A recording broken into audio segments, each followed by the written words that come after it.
Alrighty, everybody. Thanks for joining me. This is your host, ID Jester. Today we're going to be looking at Labyrinth, the War on Terror, 2001 through question mark.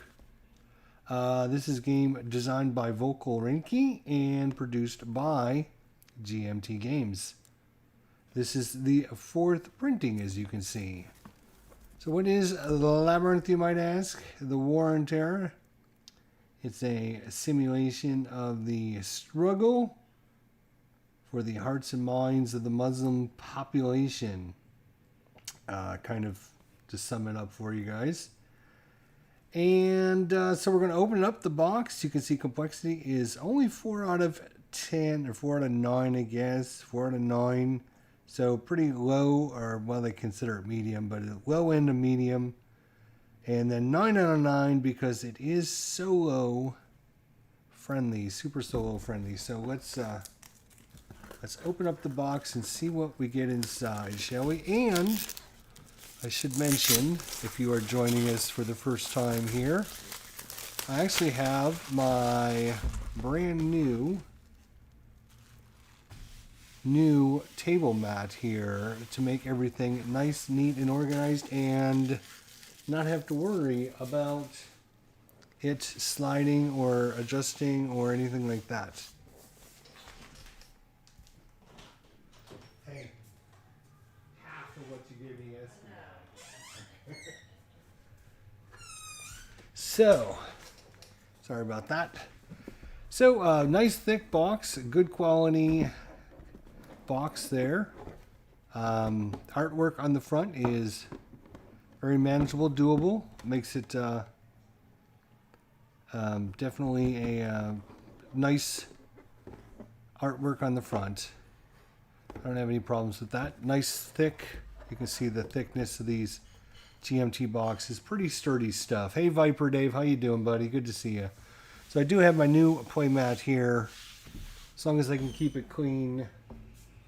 Put it over there in my mouth or something. Thank you. All right, so let's see what's inside the box. So we get the rules of play. This is the second edition rules, which were revised in March of 2016. Weighs in at, what is this, 15, 16 pages. Scenarios. So if we flip through this, see it goes through the setup, how to win, the components. Hope Viper Dave's doing well. Tracks and boxes, how they're different little cubes and what they do. Sequence of play, card play, U.S. operations, jihadist operations, jihadist activities is a one player. And then some glossary index on the different terminology. So I love my new playmats, so I'm going to keep mentioning it. All right, what else do we get? We get the playbook, second edition, 2011. This weighs in at 24 pages. What do we have here?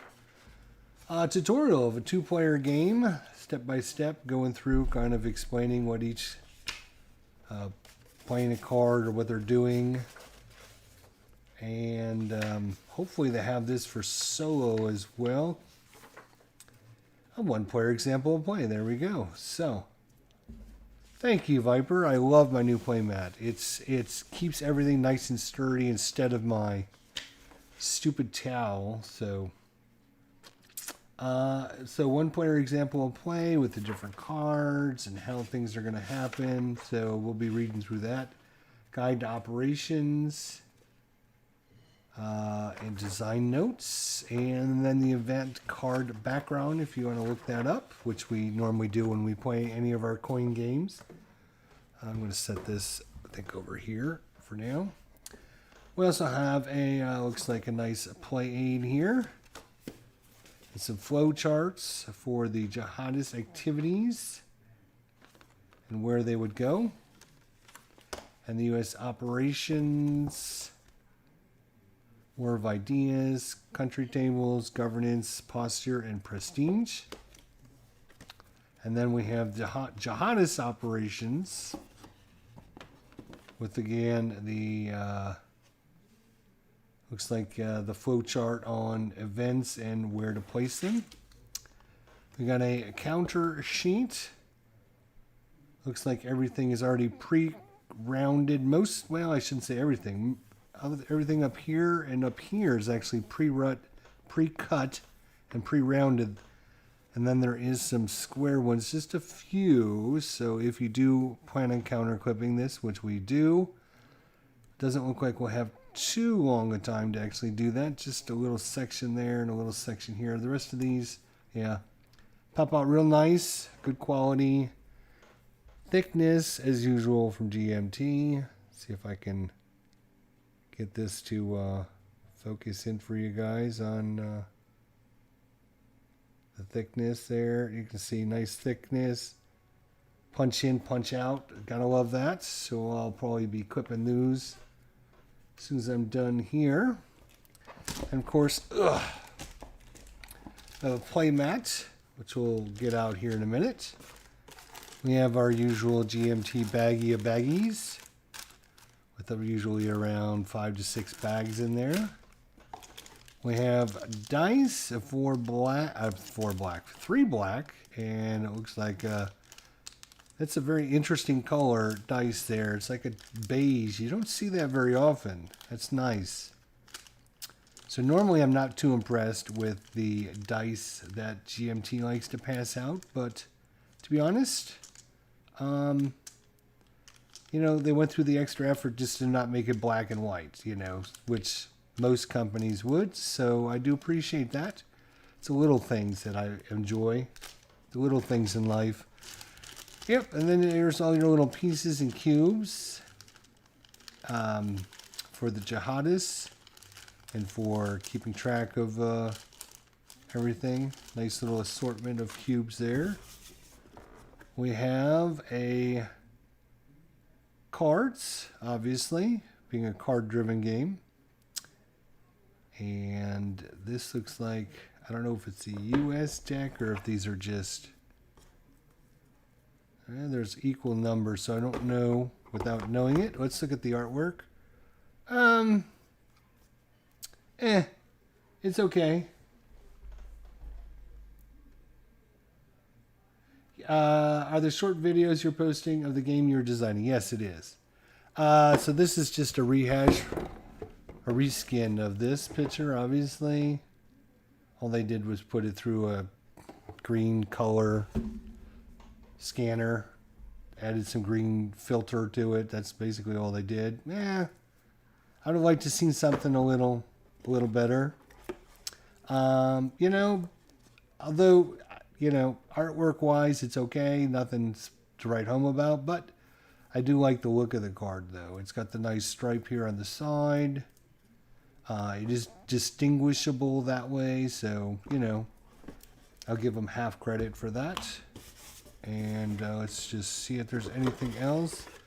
Inside the box, we have this insert, which we'll probably be throwing in the trash can. I don't see any need for it.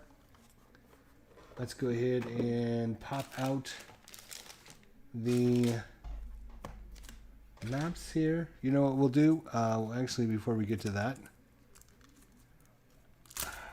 let's take a look at the cards here. See what kind of quality we're talking about. This is the 4th printing now. So this is interesting right off the bat.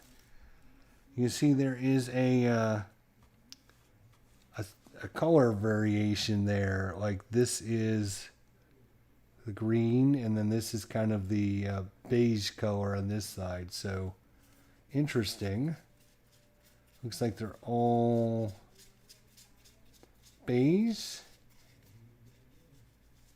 But there is some color differences up in the corner. These are must be for the US, and then the green must be for the jihadists. Interesting that on the top of that, I don't know if anybody else, if it comes across very well in the camera or not, but you can actually see, like, this is colored green and this is colored kind of like almost, it's like a beige color like this. I can definitely see it. And it's not like right down the middle, it's just interesting that that part is a different color or a different shade than this color. I don't know why, but it's interesting. I don't know if it makes any difference. Typical GMT, good quality cards. They should last you through several playings, of course. Playthroughs, unless, you know, if you're going to sleeve them.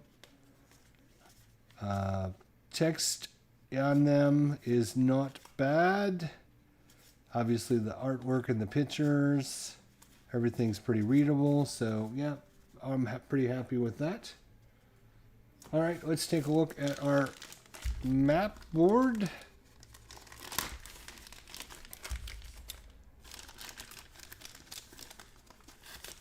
I do like how GMT does put this in a plastic bag to keep it from chipping and scratching. So again, kudos to GMT for that. I do appreciate the little things like that. And I think this is going to be a pretty good size map, if I'm not mistaken. We shall see.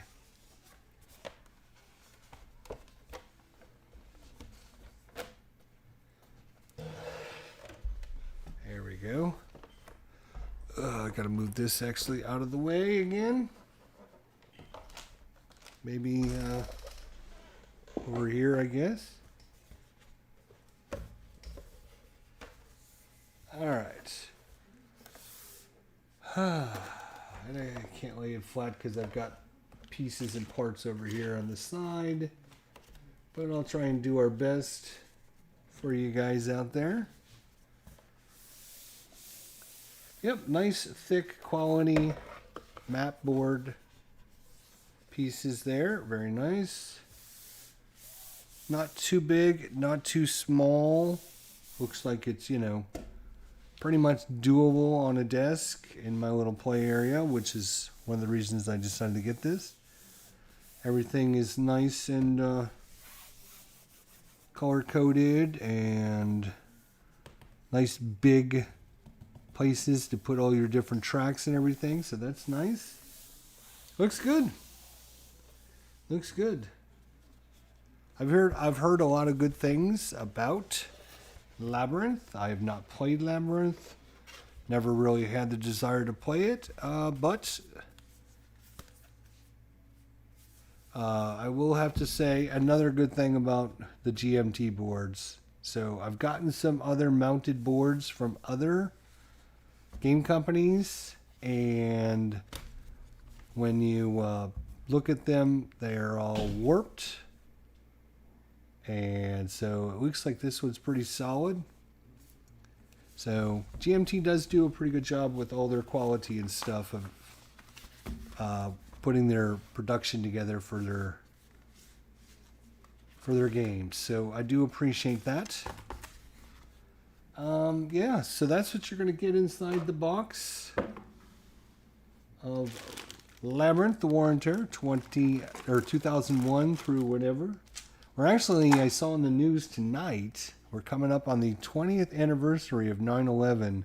Can you guys believe it's been 20 years since 9/11? I cannot believe that. I think it's coming up on Saturday, I think is what they said. So yeah, very good, good quality stuff as usual from GMT. I do appreciate them going through the effort for, you know, pre-rounded punch-out counters, which is nice. They didn't have to do that, especially on this sheet like this. It's only one sheet. Obviously, these do look like they punch out pretty easily. They're just gonna. You're not going to have to cut them out, which, again, I love that. They've been doing this for the last year or two now on all their production. And I find that so much better. And even if I have to counter clip them, it doesn't take me 8 hours to cut all the little things out of the counter sheet. So, I mean, you can just literally see I'm with this one sheet done. Now, I will still counter clip the corners, which is fine, but I don't have to get my X-Acto knife out and do all that extra work. They just fall right out. And now I can, in fact, unless you're really nitpicky, which I kind of am, you wouldn't even need to really clip these counters, to be honest. Let's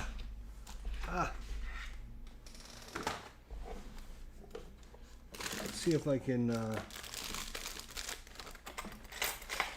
Come here, you sorry sucker. Come here, you. Yeah, so if we just look at one of these bad boys here, I mean, that's right out of the box, right? So you just have like a little fraying on a couple of the corner edges, but I mean, you know, unless you're like super anal, like you know, maybe I don't even worry about it, to be honest, because it's not even like that big a deal. I mean, this one you can kind of see up on this top corner a little bit of a edge, which I think I knocked off with my finger when I went like that. See if I can get one else. So you can see this one here has got a little bit in the one corner there, right there, right? I bet you if I just take my finger and just rub it around the corner of those two edges, look at that. It's like counter clipping with my fingers. That's the best way to do it. Of course, you got these little pieces of dust all over the place. So yeah, typical GMT, good quality, good components, good coloring. Everything is, you know, nothing's catty cornered or clipped off the wrong way. Yeah, looks good. The map's well laid out. Nice coloring on the map. The counters are nice and thick. They fall right out. You won't even have to really clip these counters, which is a blessing. Thank you.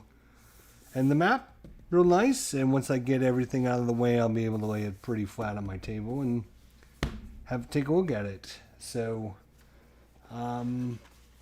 rulebook wise, I don't know much about the rulebook wise, but again, I can say I appreciate the fact that they actually included a one-player example of play and a two-player example, so you have a good basis to read up and figure out, oh, okay, this is how I'm doing it, blah, blah, blah. So, and of course your rules of playbook. So, there you go, guys. That is a look at Labyrinth. I don't know what I did with the box lid. Here it is. Had to move that out of the way, too. Labyrinth, The War on Terra, 2001 through whenever. I guess it would be 2021, right? And yeah, it's the first game I did on my new